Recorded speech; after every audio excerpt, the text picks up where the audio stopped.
Key point number 1 is about understanding that before you speak, before you explain yourself, before you try to earn respect verbally, your body, your presence, and your energy have already delivered the first message about who you are.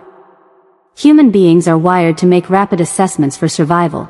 This is an ancient psychological mechanism. Within seconds of meeting you, their brain is filtering information, posture, facial expression, eye contact, pace of movement, and overall composure. They're trying to answer one question: is this someone I should take seriously? Most people think respect is about convincing others with arguments or accomplishments, but the truth is that the foundation is laid long before words come out of your mouth. Your signals set the tone. People don't consciously think about it, but they respond instinctively to strong, controlled physical cues. When you enter a room with your shoulders relaxed but open, your chest lifted, your chin slightly raised, not arrogantly but confidently, you're signaling that you are grounded. If you walk in quickly, nervously, shrinking your body, avoiding eye contact, or rushing your movements, the brain of the person watching you reads, this person is unsure. That one signal can change the entire interaction. Even if you speak with eloquence later, the psychological impression has already formed. Humans tend to confirm their first impression rather than update it. So the signals you send at the very start are not surface level, they're powerful triggers of respect or dismissiveness. The biggest mistake people make is not understanding that everything about their body language is communicating something. Even silence communicates. Even hesitation communicates. When you are in a social environment, work, relationships, negotiations, your body is constantly broadcasting information. Confident people are respected not because they dominate the room, but because they carry themselves with an energy that says, I'm comfortable with myself. That sense of inner stability makes others feel secure around them. Respect grows from the perception that you are stable and reliable. People don't respect chaos, they respect presence. Presence is not loud. Presence is intentional. When you make eye contact, not staring aggressively, but actually seeing the person in front of you, you signal that you're not hiding. When you move with purpose, even if you're just walking to your seat, you show that you're in control of yourself. People respect control. Not control over others, but control over yourself, your posture, your breathing, your focus. These subtle cues are powerful because humans are emotional readers before they are logical thinkers. Before they process your words, they process your presence. Before they understand your meaning, they sense your energy. And here's what many people don't realize: your internal state leaks into your physical signals. If you're anxious, it shows in your shoulders, your pacing, your voice. If you're insecure, it shows in the way you avoid eye contact or fidget. But if you're calm, grounded, and intentional, people feel it instantly. Respect is deeply connected to the perception of self-assuredness. You don't need to pretend to be someone else. You just need to stand, breathe, and move like someone who knows their worth. Worthiness is communicated physically long before it's proven verbally. This is why fake it till you make it actually has psychological truth behind it. Your body can trick your brain into projecting confidence. When you adjust your posture, slow down your breathing, lift your head, and make steady eye contact, your brain receives the message that you are safe, stable, and ready. And when your brain believes that, your presence changes. When your presence changes, the way people perceive you changes. This is how you reverse years of feeling invisible or overlooked, not by shouting louder, but by aligning your nonverbal signals with your inner value. Another important layer is understanding that people don't respect desperation. When your energy communicates that you're trying too hard to be liked, people sense it instantly. They might feel sympathy, but they won't feel respect. Respect is tied to autonomy. If you appear comfortable in yourself, you're seen as someone who doesn't need validation. And that alone changes everything. People respect those who remain centered, regardless of external approval. Body language that communicates self-sufficiency, steady posture, unhurried movement, relaxed expression, creates an impression of someone who doesn't need to prove their worth, because they already know it. That psychological framing earns respect faster than any words can. There's also a psychological bias called the authority cue. When someone carries themselves like they belong, others subconsciously assume they do belong. This bias is why certain people are instantly listened to, even before they've explained their expertise. Their physical presence creates an expectation of competence. And here's the crucial part: this is not tied to social status or physical attractiveness. It's tied to signals: open posture, thoughtful movement, confident entry, grounded expression. Anyone can train this. Anyone can practice this. Respect is not reserved for the boldest, the loudest, or the most extroverted. It's earned by the people who show up with intentional presence. Your voice is another signal. Not what you say, but how you say it. When you speak slowly and clearly, you signal confidence. When you rush or mumble, you signal insecurity. People respect clarity because clarity communicates conviction. Even a simple, "good morning," delivered with calm tone creates a different psychological impact than one delivered with hesitation. Your tone is an extension of your presence. A strong tone doesn't require volume, it requires steadiness. It requires certainty. You don't need to be loud to be respected. You need to be grounded. Finally, understand this: the world mirrors the signals you send. If you walk into spaces like you expect to be ignored, people ignore you. If you walk in like you expect to be respected, people adjust to match that expectation. This doesn't mean acting arrogant. It means carrying yourself with quiet confidence, with the kind of energy that says, "I belong here, and I'm aware of my value." People respond to the energy you project. Your signals shape the treatment you receive long before your words enter the conversation. You said. Explain key point no. 2 into 1,000 words, without any subheading and ending sentence. ChatGPT said. Key point number 2 is about understanding that respect is not earned by trying to be agreeable, accommodating, or endlessly available. Respect grows from clarity, clarity of your limits, your time, your values, and the behavior you will or will not tolerate. Many people spend years believing that being liked leads to being respected, but psychologically the opposite is true. When you try too hard to please, people begin to assume your time is flexible, your boundaries are negotiable, and your priority is approval. That perception diminishes respect, not because people are cruel, but because you've unconsciously communicated that you don't protect your own space. Boundaries are what teach others how to interact with you, and when your boundaries are soft, people sense it immediately. A boundary is not a wall. It's not aggression or force. A boundary is simply a statement of what works for you and what doesn't. It's an internal rule you've made about your time, energy, and emotional capacity. When you express a boundary calmly and firmly, you send a psychological signal of self-respect. People trust those who respect themselves. When you say, "I won't be able to do that today," without over-explaining or apologizing excessively, you show that you understand your limits. That level of self-understanding is deeply respected, even by those who wish you were more available. Because at a subconscious level, boundaries create stability. They tell the world you can't be manipulated, guilt, or pushed beyond what's healthy for you. The absence of boundaries leads to frustration, resentment, and emotional exhaustion. When you constantly say yes to avoid disappointing others, you create a pattern where people come to expect your compliance. They stop considering your schedule, your workload, or your emotional bandwidth because you've trained them to assume you'll adjust. And the moment you finally speak up, after months or years of silent resentment, people react with shock, confusion, or even anger, not because your boundary is unreasonable, but because it contradicts the version of you they've gotten used to. This is why setting boundaries early and consistently is crucial. It teaches others what to expect, and it keeps the relationship balanced and healthy. Boundaries also protect your dignity.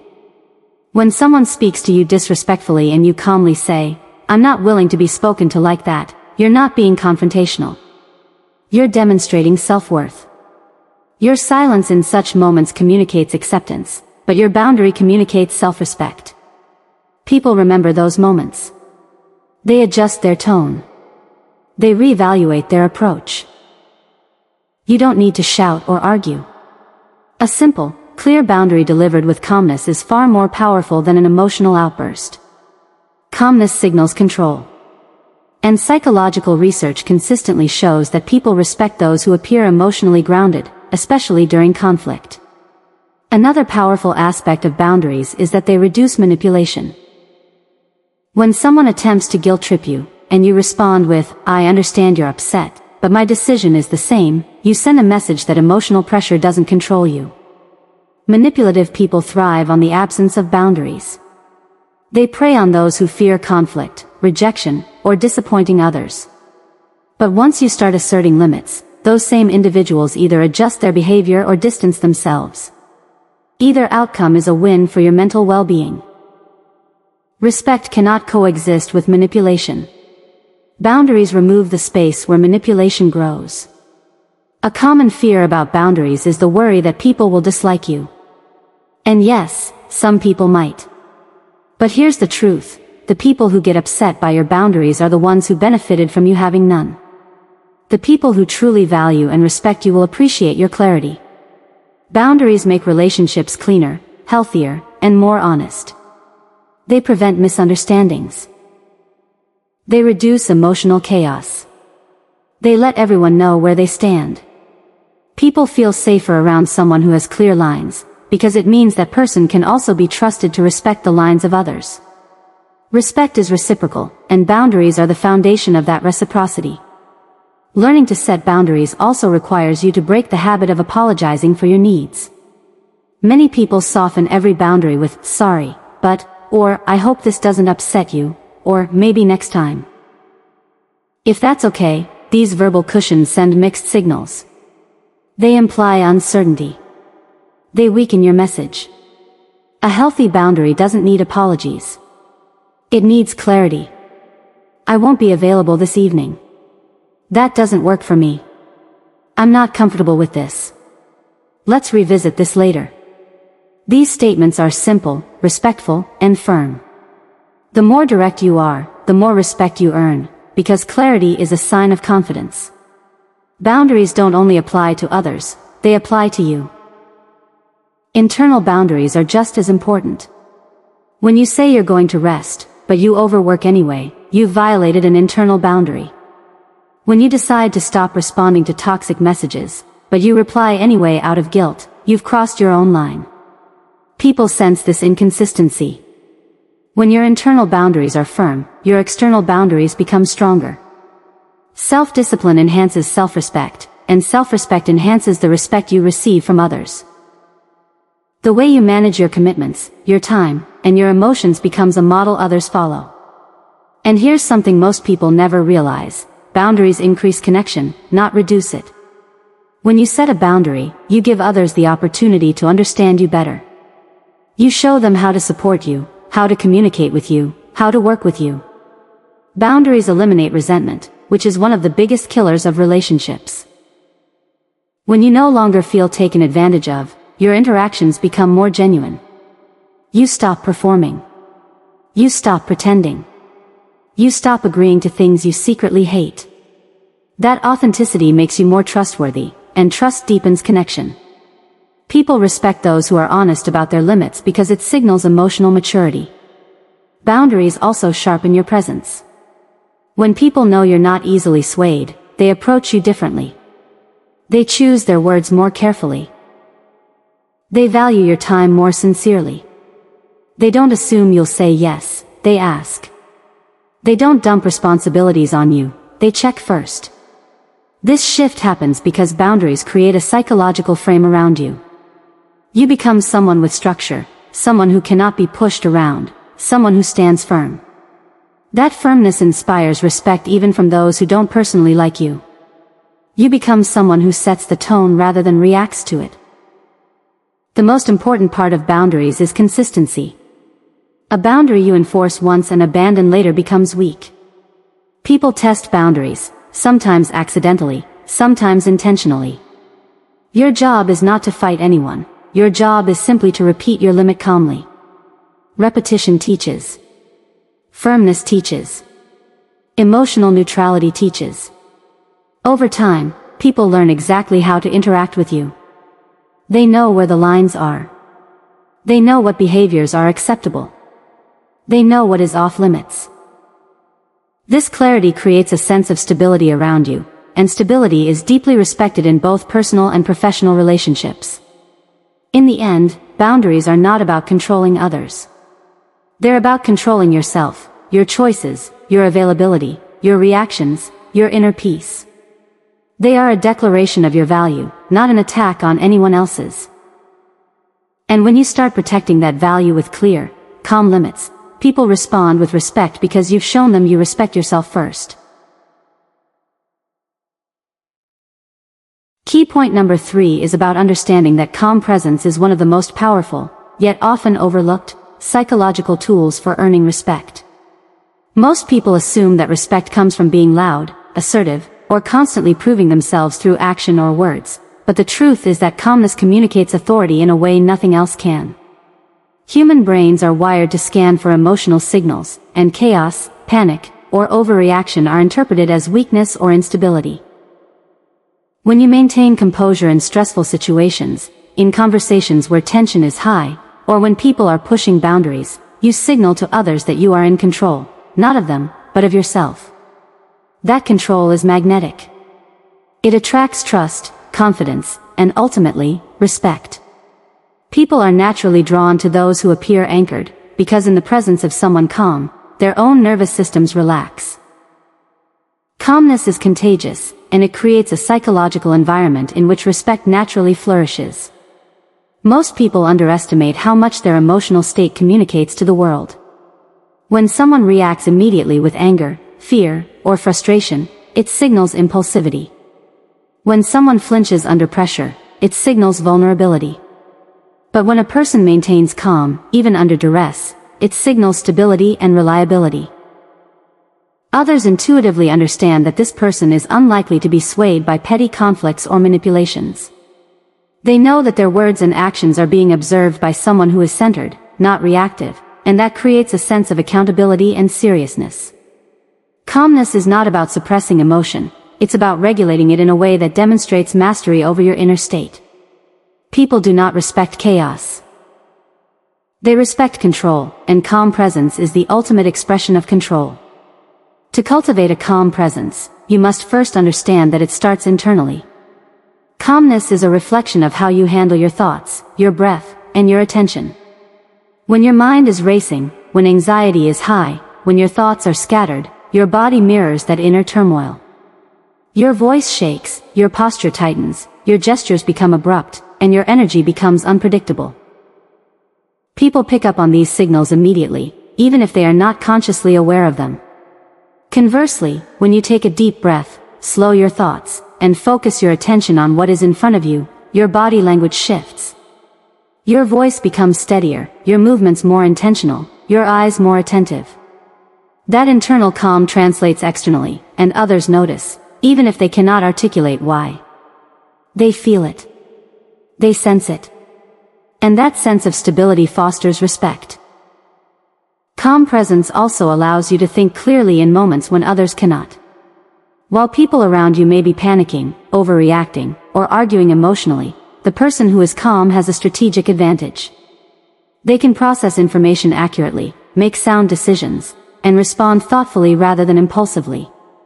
This ability to act with clarity under pressure is a psychological cue of leadership. People respect those who can navigate complexity without losing composure because it demonstrates competence. They recognize that calmness is not passivity, it is control, and control is power. The more consistent your calmness, the more people begin to rely on you as a stable figure in uncertain situations. Another aspect of calm presence is your nonverbal communication. Most people communicate far more with their body than with their words. A calm presence is evident in relaxed but purposeful posture, measured gestures, steady breathing, and even facial expressions that convey attentiveness rather than alarm. When someone speaks with a calm demeanor, maintains soft but steady eye contact, and avoids unnecessary tension in their body, they exude authority without trying. People respect this because it is effortless yet commanding. It does not scream dominance, it quietly asserts it. Calmness signals that you are in control of your environment because you are in control of yourself, and self-control is universally respected. One of the most significant benefits of calm presence is its impact on conflict resolution. When emotions run high, most people escalate or withdraw. But someone with a calm presence can diffuse tension simply by remaining steady. Others are drawn to that stability, and arguments often lose momentum in the face of composed behavior. Calmness communicates that you are listening, assessing, and responding with intention rather than reacting out of fear or anger. That kind of measured response commands respect because people recognize that you are not easily manipulated, provoked, or swayed by drama. They understand that your behavior is grounded in self-awareness, not impulse, and that realization alters how they interact with you in the future. Calm presence also reinforces confidence.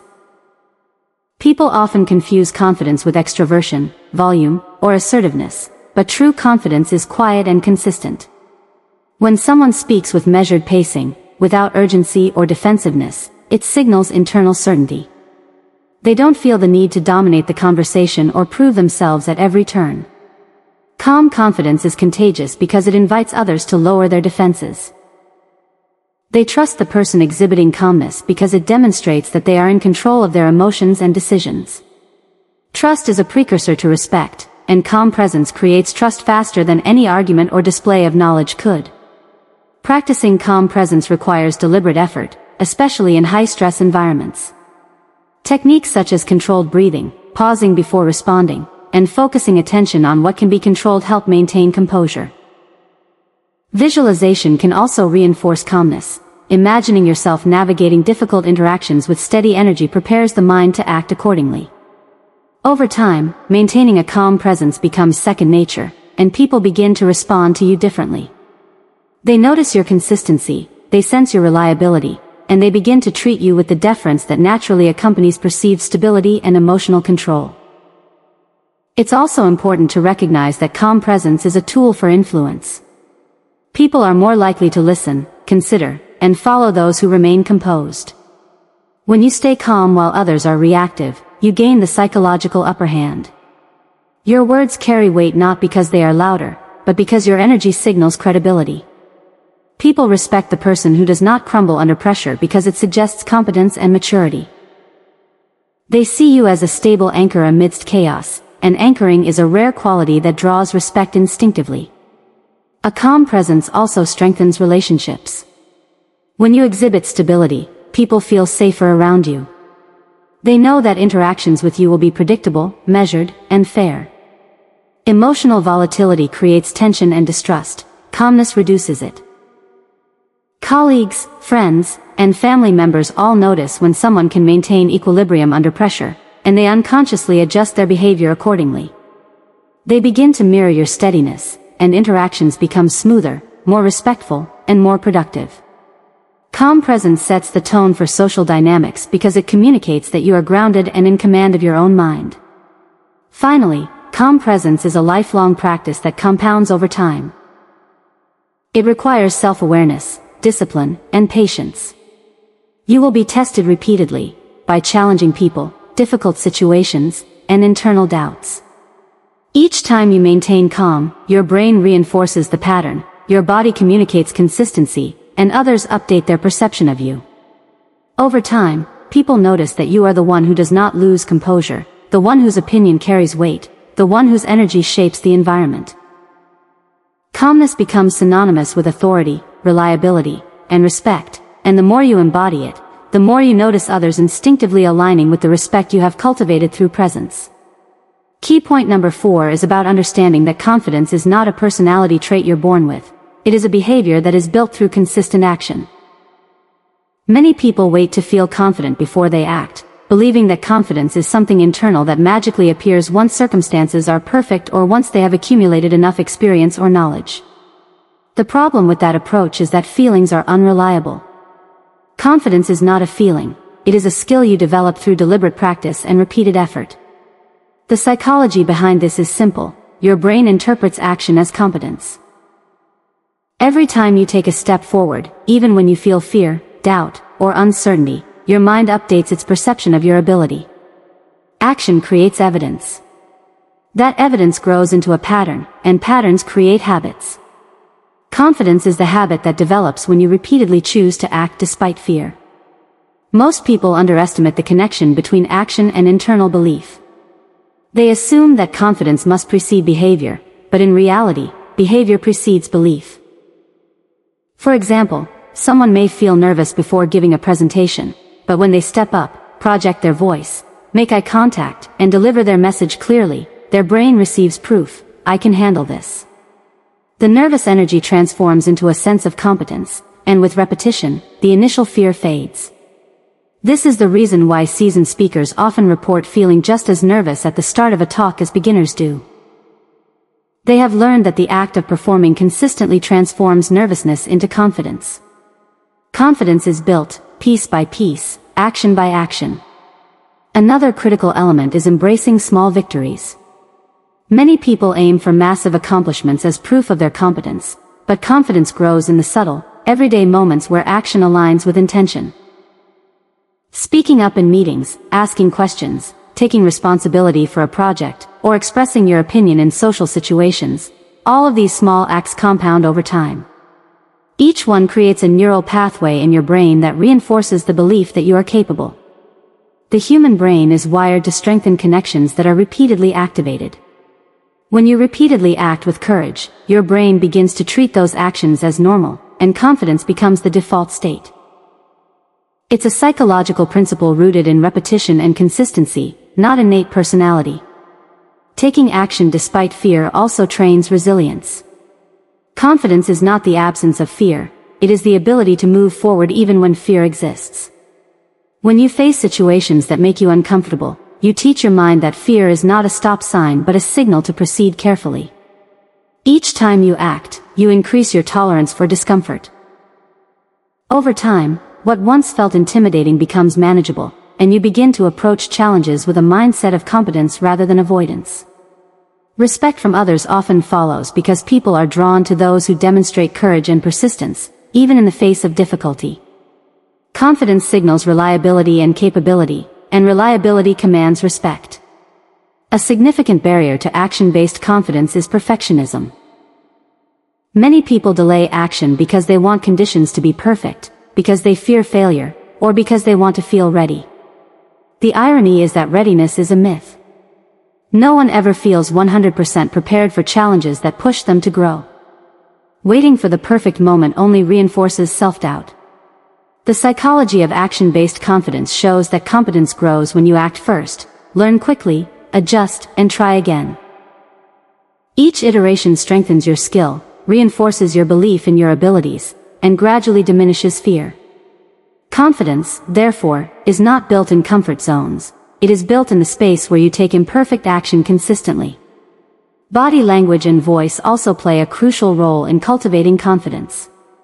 When you act confidently, your posture, gestures, and tone communicate authority, which then feeds back into your internal state. Stand tall, lift your chest, make deliberate gestures, and speak with steady pacing. These external cues signal competence to your brain and to others.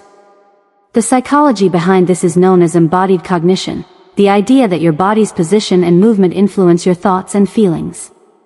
By acting confidently through your posture and delivery, you reinforce your internal sense of ability, creating a self-reinforcing loop where behavior builds belief, and belief enhances future behavior.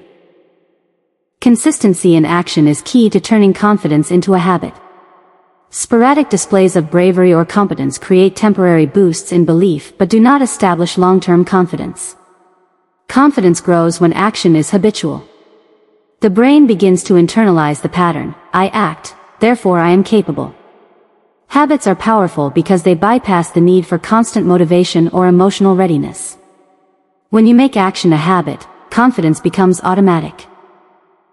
You no longer rely on fleeting feelings of certainty. Your behavior has already established the foundation of self-assurance.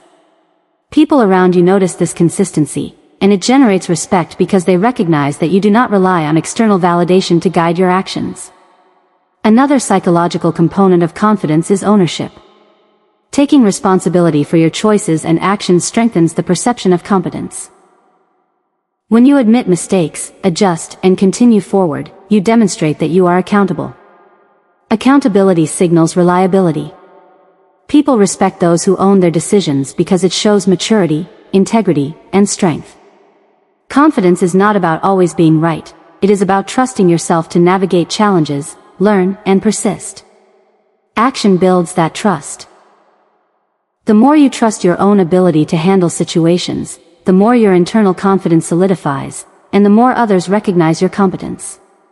Visualization and mental rehearsal can complement action-based confidence. When you imagine yourself handling situations successfully, your brain starts to treat those scenarios as experiences, priming your nervous system for actual performance. However, visualization alone is insufficient without action.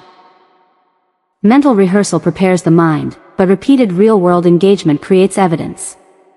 The combination of thought and action accelerates skill development and internal belief. Over time, your mind internalizes the pattern, you take action, you learn, you adapt, and your confidence becomes increasingly resilient. This approach transforms fear into forward motion, and fear is no longer a limiter but a teacher. Finally, action-based confidence reshapes how others perceive you. People instinctively respect those who act decisively, who demonstrate competence, and who move forward despite uncertainty. This respect is psychological. It comes from observing consistent behavior that signals reliability, courage, and the ability to navigate challenges. When someone takes action, even in small ways, they generate proof of capability that others can see and trust. Over time, this perception compounds. Confidence becomes visible, tangible, and influential. The more you act, the more your confidence grows, and the more others naturally gravitate toward respecting you. Key point number 5 is about understanding that how you treat yourself sets the standard for how others treat you. This is one of the most fundamental psychological truths about human interaction, yet it is often overlooked. Many people spend years trying to earn respect from others through actions, words, or achievements, without realizing that the baseline of respect is established internally. The way you speak to yourself, the way you prioritize your time, the way you maintain your energy, and the standards you hold for your own behavior all communicate a message to the world. Humans are highly sensitive to authenticity and congruence. If your internal treatment of yourself is inconsistent, others pick up on it immediately, even if they cannot articulate why. The brain constantly processes signals of self-worth and projects them outward through behavior, energy, and tone, and this projection serves as the blueprint for how others interact with you. Self-respect is not about arrogance, entitlement, or narcissism. It is about recognizing your own value and acting in alignment with it. People who treat themselves with care, discipline, and consistency create an unspoken expectation that others will respect their boundaries, time, and input. For example, if you consistently protect your personal time and do not allow others to monopolize it, you are communicating that your time has value. If you consistently speak to yourself with kindness and acknowledge your accomplishments without downplaying them, you are communicating that your opinion matters. These internal habits create external effects. People observe how you operate, consciously or unconsciously, and adjust their behavior to match the standard you have set for yourself. One of the most powerful aspects of self-treatment is the prevention of tolerance for disrespect. When you allow yourself to be treated poorly, to be spoken to harshly, or to have your boundaries violated, you are sending a signal that such treatment is acceptable. Conversely, when you refuse to tolerate disrespect and consistently enforce your standards, you create a psychological framework that others instinctively understand. Respect is a learned response. People learn what is acceptable based on the behavior you demonstrate toward yourself. If you protect your mental and emotional space, others adapt. If you honor your commitments and maintain integrity in your actions, people recognize that your presence is meaningful, and they respond accordingly. Self-discipline is a critical component of this principle. When you hold yourself accountable, follow through on promises, and adhere to your own ethical and practical standards, you demonstrate that you are reliable. Reliability is a cornerstone of respect because people are naturally drawn to those whose words and actions are consistent. If you habitually neglect your responsibilities, compromise your values, or allow excuses to dominate, you signal inconsistency and a lack of self-regard. Others may sense this instability and, even unconsciously, adjust their respect accordingly. By contrast, when you exhibit consistent self-regard and discipline, you create a foundation of trustworthiness, and trust is intrinsically linked to respect. Another key element is the energy you project. How you treat yourself affects your physical, emotional, and mental energy, and energy is contagious. If you are constantly stressed, depleted, or reactive, it communicates vulnerability or instability, and people are less likely to invest in you or treat you with regard. On the other hand, when you care for your health, manage your stress, and cultivate a grounded presence, people sense strength and resilience. They respond to it with deference and attentiveness. Energy is a nonverbal signal that communicates capacity. How you manage yourself signals to the world whether you are someone who deserves consideration, reliability, and respect. Setting standards for yourself also extends to your environment and choices. When you create boundaries in relationships, prioritize meaningful work, and remove yourself from situations or people that diminish your value, you are sending a clear signal. You are demonstrating that you will not accept anything that undermines your worth. The psychological principle at play here is projection. The world mirrors the respect you hold for yourself. People intuitively calibrate their interactions based on the treatment they observe. If they see that you consistently honor yourself, they adjust their expectations and behavior to align with the standard you have modeled. Respect is rarely demanded, it is inferred from consistent self-alignment. Language plays a significant role as well. The way you speak to yourself shapes your internal narrative, which then manifests externally. If you engage in negative self-talk, dismiss your accomplishments, or undermine your own potential, your brain internalizes those messages, and your energy reflects self-doubt. People pick up on these subtle cues, even if they are not conscious of them. Conversely, speaking to yourself with acknowledgement, encouragement, and fairness reinforces a sense of self-worth that becomes visible to others. The brain responds to the feedback loop created by language and action, and over time, this loop strengthens both internal confidence and external perception. When you respect yourself verbally and behaviorally, others follow suit. Decision-making is another area where self-respect sets a standard. Every choice you make communicates values and priorities. If you consistently choose what aligns with your principles, what supports your growth, and what maintains your integrity, you are establishing a pattern that others notice. Conversely, if your decisions consistently compromise your standards, it signals that your values are negotiable, and people may unconsciously treat you accordingly. By consistently aligning your decisions with your self-respect, you create a stable framework for interactions. Others learn, consciously or unconsciously, that you are someone whose time, energy, and presence carry weight. Self-care and personal boundaries are intertwined with this principle. When you invest in rest, recovery, and personal growth, you communicate that you recognize your value. Setting limits on what you will tolerate and protecting your mental, emotional, and physical space reinforces that standard. Respect from others is often a reflection of the consistency and firmness with which you enforce these limits. The brain of the observer registers that you are not easily swayed, pressured, or manipulated, and the natural response is to treat you accordingly. People respect individuals whose self-regard is visible and consistent because it signals stability, strength, and clarity. Moreover, self-respect fosters authenticity, which is a critical driver of respect from others. When you honor your thoughts, emotions, and desires, you stop performing or pretending to meet others' expectations. Authenticity signals that you operate from a position of clarity rather than fear or conformity. People recognize authenticity, even in subtle cues like tone of voice, body language, and decision-making patterns. Authentic individuals are respected because their behavior is predictable, intentional, and grounded. They do not bend easily to manipulation or social pressure, and that resilience naturally attracts respect. Self-respect also enhances resilience, which is inherently respected.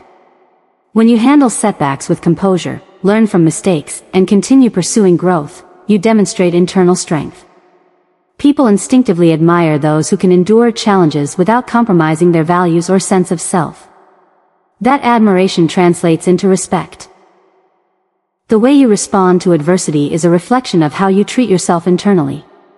By maintaining integrity, self-compassion, and focus in the face of difficulty, you create a psychological blueprint that others notice and align within their treatment of you.